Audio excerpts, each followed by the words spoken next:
Bienvenidos a la primera clase de representación arquitectónica de la carrera de arquitectura de la Universidad Nacional de San Martín. Mi nombre es Ludmila Kripa y soy la profesora titular de la materia. Junto conmigo van a estar trabajando Andrea Tubert, Rosendo Gagliano, Cecilia Uberman y Tadeo Homs, todos ellos arquitectos y docentes a cargo del grupo. Y también nos va a acompañar Diego Alcázar, que es un estudiante avanzado de la carrera que está haciendo una experiencia como adscripto. Quería empezar leyendo un extracto de un texto de John Berger que se llama Dibujo del Natural. Y me gustaba este texto como una descripción bastante cercana a cómo imaginamos la herramienta del dibujo para arquitectura. John Berger se refiere al dibujo artístico, pero podemos pensar que cada vez que él dice artista, nosotros vamos a pensar en un arquitecto. Dice, para el artista, dibujar es descubrir. Y no se trata de una frase bonita, es literalmente cierto. Es el acto mismo de dibujar lo que fuerza al artista a mirar el objeto que tiene delante, a diseccionarlo y volverlo a unir en su imaginación, o si dibuja de memoria, lo que lo fuerza a ahondar en ella hasta encontrar el contenido de su propio almacén de observaciones pasadas. En la enseñanza del dibujo, es un lugar común decir que lo fundamental reside en el proceso específico de mirar. Una línea, una zona de color, no es realmente importante porque registre lo que uno ha visto, sino por lo que le llevará a seguir viendo. Siguiendo su lógica a fin de comprobar si es exacta, uno se ve confirmado o refutado en el propio objeto o en su recuerdo. Cada confirmación o cada refutación le aproxima al objeto hasta que termina, como si dijéramos dentro de él. Los contornos que uno ha dibujado ya no marcan el límite de lo que ha visto, sino el límite de aquello en lo que se ha convertido.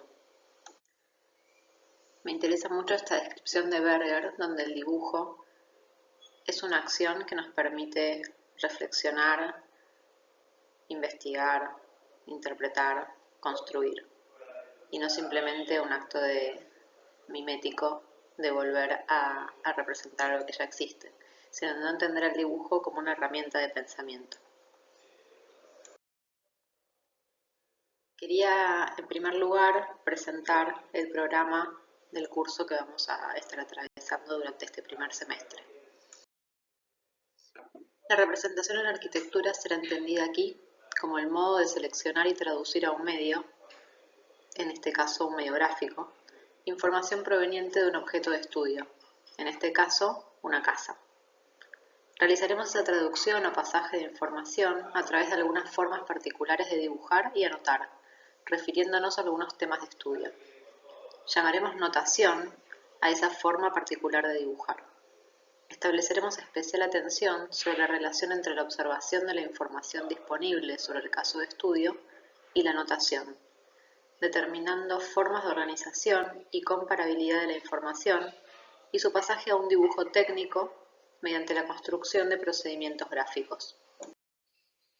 El curso estará estructurado en 2 módulos temáticos y en ambos casos vamos a estar estudiando problemas de medida y escala en torno a las cualidades del límite y el espesor de un determinado caso de estudio. Vamos a abordar estos temas a partir de la producción de documentos gráficos en 2 y 3 dimensiones. Vamos a usar proyecciones ortogonales concertadas, plantas y vistas, sistema Monge, secciones y axonometrías. Vamos a redibujar la documentación del caso de estudio y determinando en cada dibujo una forma particular y específica de mirar y entender la información registrada. El primer módulo se trata sobre el límite y el volumen y el segundo sobre el problema del espesor y el espacio. Así vamos a hacer dibujos en planta que den cuenta de las variaciones y las cualidades del límite, del espesor de los edificios que estamos estudiando, de los contornos y entornos que conforman ese umbral entre interior y exterior. Vamos a desplegar las caras de esa obra para entender cómo se comporta cada una de las caras del envolvente, trabajando con vistas en verdadera magnitud. Vamos a volver a replegar todas esas caras para conformar un volumen, trabajando con la herramienta de la axonometría en 3 dimensiones. Después ese volumen lo vamos a cortar, vamos a producir una serie de secciones que empiece a describir de qué manera se relaciona espacialmente el interior de la casa con el exterior. Y finalmente vamos a juntar esos últimos dos pasos, vamos a trabajar con un volumen seccionado que pueda dar cuenta al mismo tiempo del envolvente y el espacio del interior y el exterior y el comportamiento del límite en todas sus caras.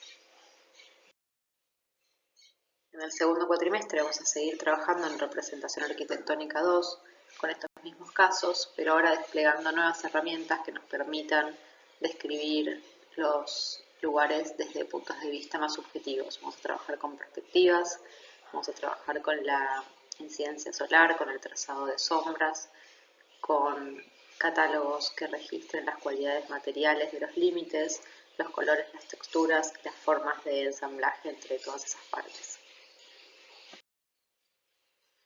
Nuestras clases en el taller, cuando estamos en la universidad, adquieren distintas formas. Siempre trabajamos sobre documentos gráficos que presentamos, discutimos y criticamos. Hacemos a veces algunos ensayos rápidos en maquetas, a veces realizamos trabajos grupales, esquicios, y exponemos nuestro trabajo para poder construir colectivamente un conocimiento.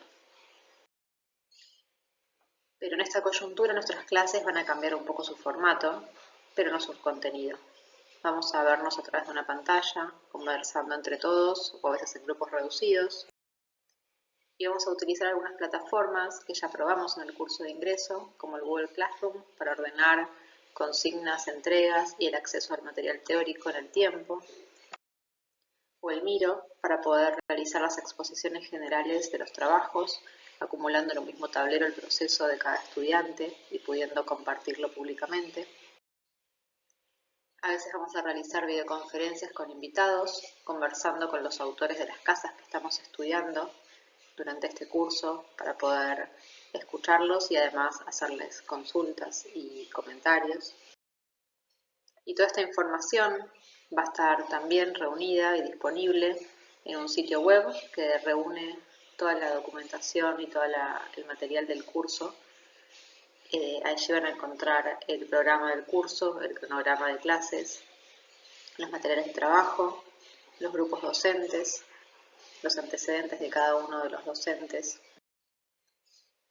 el programa de la materia que está disponible para que ustedes lo puedan leer con atención, los materiales e instrumentos de dibujo que vamos a estar utilizando en el curso, los cuadernillos con la información sobre los casos de estudio que nos van a servir como un inicio de una investigación que después cada estudiante puede ampliar utilizando diversas fuentes. El acceso también a todos los materiales de referencia que preparamos con el equipo docente, las consignas de los trabajos prácticos, los apuntes metodológicos que van a explicar cómo realizar y cómo utilizar algunos sistemas de representación técnicos específicos, u otros apuntes que son en este caso colecciones de material gráfico producido por otros arquitectos o artistas, pero que nos pueden servir de referencia para nuestros propios dibujos. Algunas fichas con lectura de algunos textos que nos interesa para poner en contexto algunos temas o algunos conceptos con los que vamos a trabajar. Y toda la producción de cada curso finalmente se reúne en unos paneles y se publica para que esté disponible como material de consulta para ustedes mismos y también para compartir con el resto de la escuela. Es importante también aclarar las condiciones y criterios de evaluación y aprobación. Como condiciones de aprobación incluimos la asistencia. Durante el curso ustedes pueden tener hasta 3 ausencias no continuas o 2 consecutivas. Va a ser obligatoria la presencia durante todas las clases. En formato virtual vamos a estar repartiendo las clases entre módulos teóricos a los que ustedes van a poder acceder a través del canal YouTube y al cual van a tener que responder con un cuestionario de verificación del módulo teórico y una parte práctica donde van a estar en conversación con sus docentes a cargo de comisión. Es importante estar presente en todas las clases, y estar presente implica no solo asistir, sino también generar trabajo y poder conversar sobre eso. Entonces, la presentación de trabajo todas las clases va a ser la forma de evaluar la asistencia. Entonces, la producción y la participación también van a ser cuestiones que se van a evaluar. Vamos ahora, pasado esta revisión sobre el programa de la materia, a iniciar el primer módulo temático del curso, hablando sobre el tema que nos convoca, la representación en la arquitectura, y vamos a introducir hoy algunos conceptos sobre los que vamos a volver durante el curso, pero que nos interesaba especialmente traerlos en esta primera etapa, que son los problemas que están alrededor de la notación y la traducción en la representación arquitectónica. Vamos a leer un extracto de un texto del arquitecto Stan Allen, Mapeando lo inmapeable, que escribe específicamente sobre la notación. Y él define dos tipos de prácticas en relación al campo del arte. La práctica autográfica, es decir, donde el autor es el que ejecuta la obra. Y luego contrapone la práctica halográfica, donde hay una mediación entre autor y obra. Y Stan Allen dice, tanto en la historia reciente como en la más distante, han existido aquellos que proclaman que el sentido de un trabajo de arquitectura, como en la música o en la poesía, reside en el diseño más que en el edificio realizado. Las intenciones del arquitecto, argumentan, son expresadas en su forma más directa a través de la notación, fijadas en las abstractas geometrías del dibujo. En esta visión, la arquitectura solo puede ser disminuida por las exigencias de la construcción, comprometida por la complejidad de la realización y la imprevisibilidad de la realidad. Otros han argumentado que solo la obra realizada tiene significado y que los dibujos son irrelevantes una vez que la obra está construida. Pero estos intentos de sujetar a la representación siempre de un modo artificial afianzan la fluidez de la práctica del dibujo. La posición nominalmente conservadora, que observaría exclusivamente el trabajo construido para afirmar la estabilidad de la arquitectura, y la postura experimental, que ubicaría la práctica arquitectónica exclusivamente en la más llana representación, comparten una noción del dibujo como pura abstracción, desconectado de la realidad. Yo argumentaría, en cambio, que el dibujo arquitectónico es en algún modo básico, impuro e inclasificable. Su conexión con la realidad que designa es compleja y cambiante.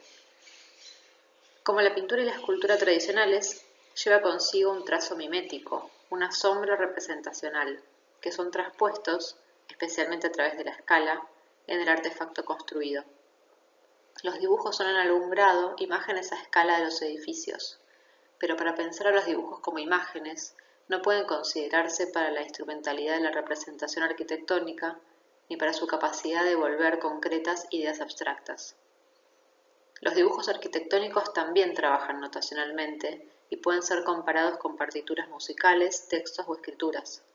Un dibujo de arquitectura es un ensamblaje de notaciones materiales y espaciales que pueden ser decodificadas de acuerdo a una serie de convenciones compartidas para efectuar una transformación de la realidad a distancia del autor. El dibujo como artefacto carece de importancia. Es más bien una serie de instrucciones para realizar otro artefacto. Es decir, que los arquitectos no hacemos edificios en el sentido literal, hacemos otras cosas materiales, dibujos, maquetas, textos, que utilizan convenciones y sistemas de representación para poder funcionar como una serie de instrucciones para que otros, constructores, carpinteros, herreros, etc., puedan ejecutar ese proyecto en otra escala, con otros medios y a distancia. Sin embargo, nos dice Stan Allen, a pesar de este uso de las convenciones, que vuelve al dibujo arquitectónico un lenguaje común y posible de ser decodificado por todos estos actores, hay algo en la forma de dibujar de cada arquitecto que viaja en esos documentos y se traduce en el edificio, haciendo que esa relación entre notación y construcción sea siempre singular. Quería presentar ahora tres casos, tres obras artísticas o arquitectónicas para hablar un poco más concretamente sobre estos temas. Vamos a volver primero sobre un artista que ya presentamos en el curso de ingresos, Sol Lewitt, para en este caso revisar otro de sus dibujos sobre paredes. Habíamos comentado que Lewitt utilizaba este mecanismo de hacer obras de arte directamente sobre las paredes donde iban a estar expuestas y además mediando su proyecto con la construcción del dibujo a través de dibujantes o intérpretes que seguían las instrucciones precisas de Lewitt para producir el dibujo a gran escala. Las instrucciones, como habíamos visto, a veces eran un esquema del dibujo o instrucciones textuales. Ahora vamos a ver el dibujo en la pared número 305 del año 1977 que está en la Universidad de Yale en Estados Unidos. Este trabajo se compone de 100 puntos específicos y aleatorios que son determinados por el dibujante. Los puntos son aleatorios ya que pueden colocarse en cualquier lugar de la pared. Las instrucciones que da Lewitt para producir el dibujo son muy sintéticas. Dice, la ubicación de 100 puntos específicos aleatorio. Dibujo de pared, descripción en lápiz negro, puntos en crayón negro. Y eso es todo. Lo que vemos en la pared de fondo es el resultado final. Encontramos esos 100 puntos dibujados en la pared. Pero cuando nos acercamos, entendemos cómo es esta instrucción de Lewitt un poco más precisamente. El dibujante debería utilizar el vocabulario y el léxico geométrico de Sol Lewitt para guiar el mapeo de los puntos.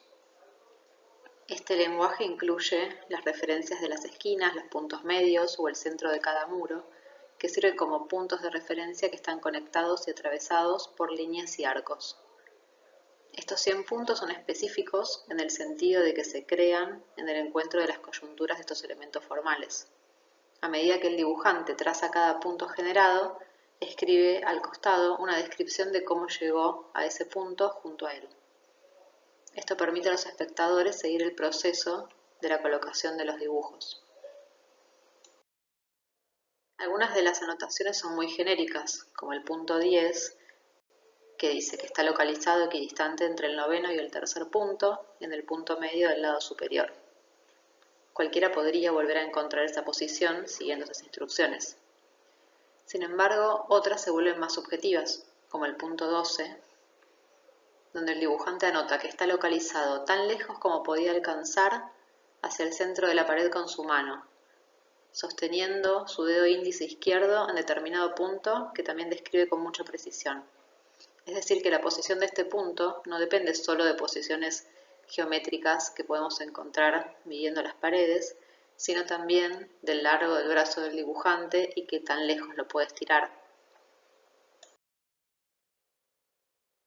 World Drawing 305 es uno de una serie de dibujos en los que Lewitt experimenta con estas instrucciones textuales que dirigen al dibujante a construir formas en la pared. Son estos dibujos de ubicación.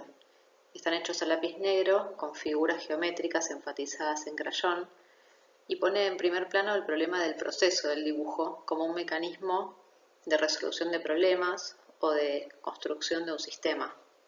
Me interesa especialmente este uso de la notación para describir la posición de cada punto como una secuencia, donde sumando cada uno de estos pasos podemos reconstruir la forma completa de la obra, pero que la posición de cada punto no se puede medir sin las referencias externas y sin la posición del punto anterior. En el caso del dibujo sobre la pared número 51 de 1970, la instrucción es más simple aún. Lewitt pide todos los puntos arquitectónicos conectados por líneas rectas. La obra comprende cientos de líneas azules que van teniendo longitud variable, que se extienden desde el vértice de un detalle arquitectónico hasta otro, incluyendo los marcos de las puertas, las columnas, las alarmas contra incendio, etc. Empleando un instrumento que comúnmente llamamos chocla, que es una herramienta de la construcción que se utiliza para crear líneas rectas en superficies planas con tiza. Este dibujo centra la atención del espectador en la arquitectura del espacio donde está construido. Cada esquina de la pared está conectada a todos y cada uno de los puntos circundantes con una línea recta de tiza azul. Estas líneas forman una compleja red de marcas que mueven el ojo en todas las direcciones de la pared, destacando por ejemplo la relación de un enchufe eléctrico con el marco de una puerta o de un conducto de aire con un tomacorrientes. La cantidad de líneas va a depender de los objetos o de los accidentes arquitectónicos que haya en el espacio donde la obra se instala. Esta obra se ejecutó en distintas salas, entonces la obra se vuelve específica cada vez que se ejecuta, porque establece una relación única con el espacio, midiéndolo y además estableciendo relaciones entre los distintos objetos. Podemos simplemente, siguiendo con el ojo cada una de estas líneas, encontrar relaciones entre las partes, viendo a través de este trazado e interpretando, por ejemplo, si las ventanas están alineadas horizontalmente, identificando si hay una línea recta que las une, si la distancia de ellas es similar, si el centro del radiador coincide con el centro de la ventana, etc.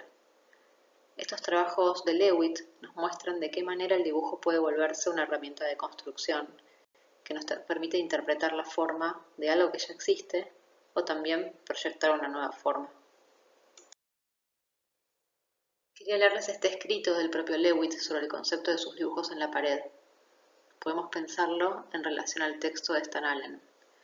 Cada vez que lea la palabra artista, podríamos pensar en el arquitecto. Y cada vez que lea la palabra dibujante, podríamos pensar en todos los artesanos y trabajadores de la construcción que intervienen en una obra. Y Leavitt dice, el artista concibe y planea los dibujos en la pared, son realizados por dibujantes, el artista puede ser su propio dibujante. El plan, escrito, comunicado o dibujado, es interpretado por el dibujante. Hay decisiones que toma el dibujante dentro del plan, como parte del plan. Si se dan las mismas instrucciones, cada individuo, siendo único, las entenderá de manera diferente y las ejecutará de modo diferente. El artista debe permitir varias interpretaciones de su plan. El dibujante percibe el plan del artista, luego lo reordena de acuerdo a su experiencia y entendimiento.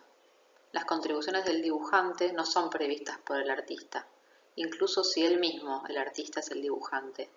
Aun si el mismo dibujante siguiera el mismo plan 2 veces, habrá 2 obras de arte diferentes. Nadie puede hacer lo mismo 2 veces.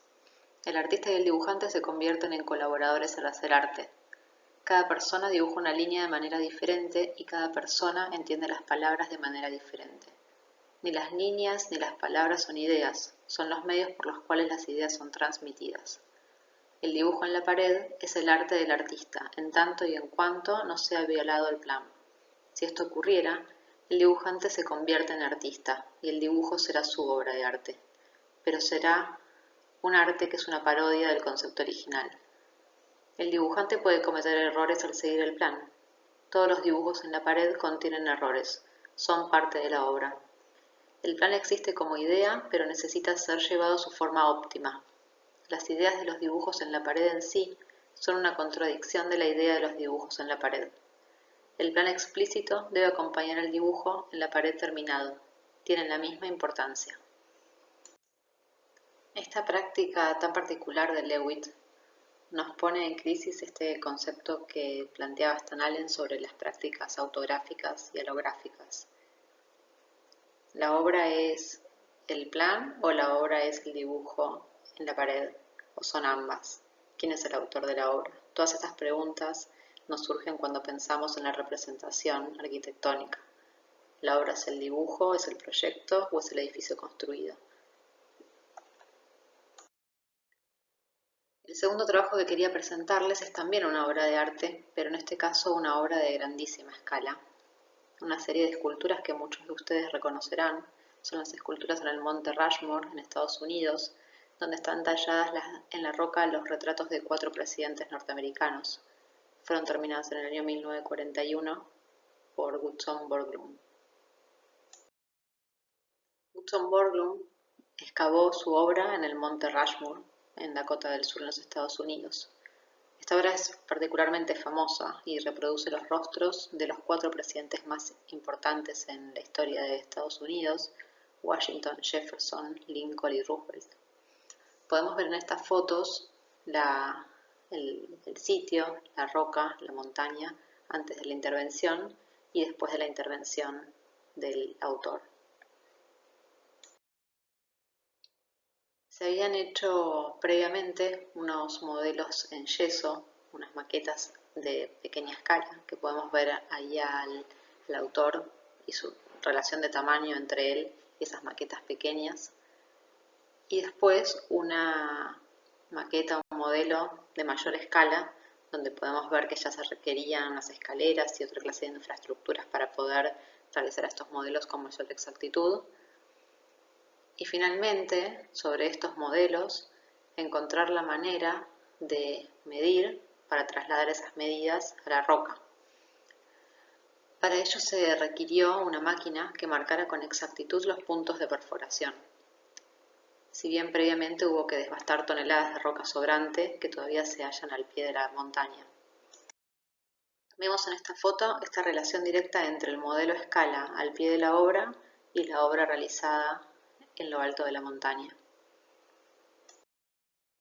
La obra fue un evento y su proceso quedó registrado por los medios de comunicación, tanto por la magnitud de la obra como también por los medios tan originales que se necesitaban para ejecutarla. Se requería hacer una traducción para pasar de un modelo construido en yeso, es decir, un modelo construido por adición de material, a uno excavado en la roca, quitando materia y además produciendo este salto gigante de escala. Para esto el autor necesitó imaginar un sistema que pudiera relevar el modelo y trasladar medidas y posiciones en forma precisa. Pensemos que cada uno de estos rostros terminados tenían 18 metros de alto. Se decidió ir labrando cabeza por cabeza, empezando por la de Washington. Lo que hubo que hacer fue un mecanismo que permitiera transponer en la roca las mediciones que se establecían previamente en los modelos de yeso, lo que llamaban los autores la máquina indicadora, que requería además una serie de trabajadores que eran los encargados de hacer la medición colgados de la ladera de la montaña. Estos eran los indicadores. Sobre la parte más alta de la montaña se construyeron unas infraestructuras que permitieran a los operarios desplazarse en todas las direcciones para encontrar su posición exacta en la roca. Los constructores formaban parte de este sistema de coordenadas y de medición.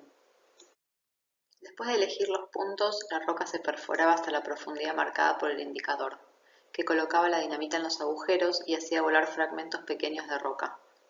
Pequeños, de apenas 15 o 20 centímetros, porque la perforación tenía que ser muy precisa. Un corte demasiado profundo podía estropear toda la obra. Cada perforador trabajaba atado a un asiento de cuero que colgaba de un cable con un taladro de 39 kilos colgando de allí mismo. Además, el indicador y el perforador no podían verse, entonces había una tercera persona que contaba con un dispositivo de seguridad y iba pasando los mensajes entre uno y el otro.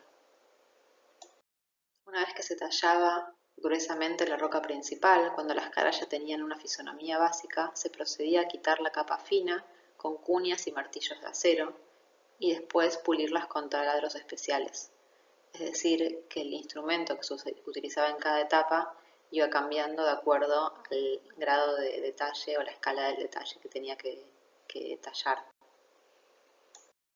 Vemos en esta foto la cara de más atrás en un estado de avance menor a la del frente, donde está ya realizado el trabajo de mayor detalle y precisión.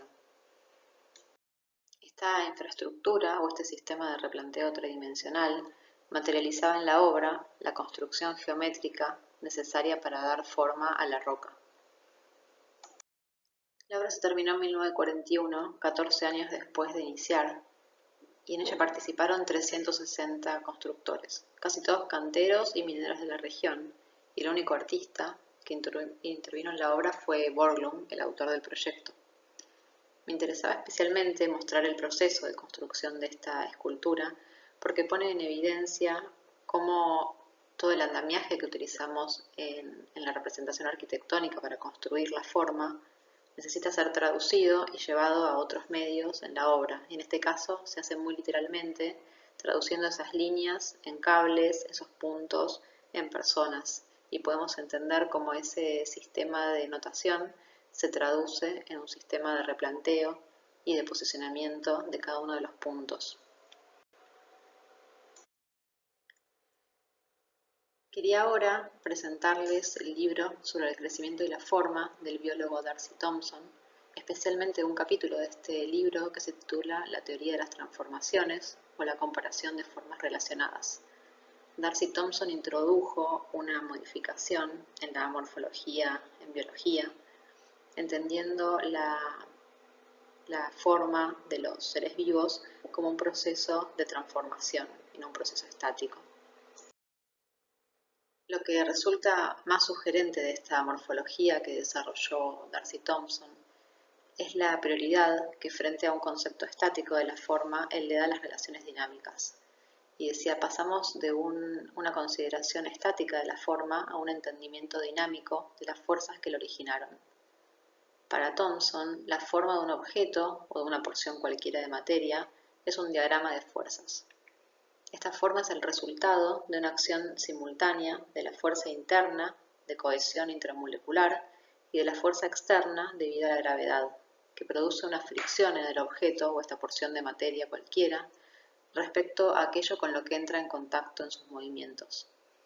Estas fuerzas para Thompson son las responsables de la conformación del organismo.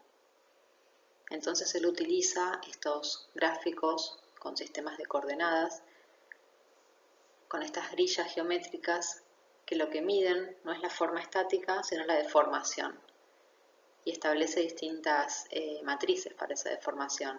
Deformaciones en los ejes X e Y, deformaciones oblicuas, deformaciones logarítmicas, deformaciones radiales. Y vamos a leer algunas de las citas del texto acompañadas por algunas imágenes de cómo va haciendo estos gráficos que van describiendo la forma de la evolución o la transformación de algunas especies a través de estos sistemas de notación. Me imagino que cuando Descartes concibió el método de las coordenadas como una generalización de los diagramas de proporciones del artista y el arquitecto, y mucho antes que las inmensas posibilidades de este análisis pudieran ser vistas, él tuvo en mente un propósito muy simple. Probablemente no era más que encontrar una forma de traducir la forma de una curva o la posición de un punto en números o palabras. Esto es precisamente lo que hacemos mediante el método de las coordenadas. Cada vez que estudiamos una curva estática y a la inversa, traducimos números a forma cada vez que trazamos una curva. El estudio de la forma puede ser meramente descriptivo o puede volverse analítico. Empezamos por describir la forma de un objeto en palabras simples del lenguaje corriente. Terminamos por definirla en el lenguaje preciso de las matemáticas. Y todo el método tiende a seguir un orden estricto del orden científico y la continuidad histórica. Así, por ejemplo, la forma de la Tierra, de una gota de lluvia o un arco iris, la figura de una cadena colgando o el camino de una piedra lanzada al aire, todo puede describirse, inadecuadamente, en palabras corrientes. Pero cuando hemos aprendido a comprender y a definir la esfera, la catenaria o la parábola, hemos hecho un maravilloso adelanto. La definición matemática o geométrica de una forma tiene una cualidad de precisión que estaba faltando en nuestra etapa inicial de mera descripción. Se expresa en pocas palabras o en símbolos rígidos y resumidos, y estas palabras o símbolos están tan impregnados de significado que el pensamiento en sí se economiza. En gran parte de la morfología, nuestro objetivo principal se basa en la comparación de formas relacionadas más que en la definición precisa de cada una, y la deformación de una figura compleja puede ser un fenómeno de fácil comprensión, aunque la figura en sí misma deba dejar de ser analizada o definida. Este proceso de comparación, de reconocimiento de una forma, una permutación o deformación definitiva de otra, forma sobre todo un entendimiento preciso y adecuado del tipo original o el estándar de comparación.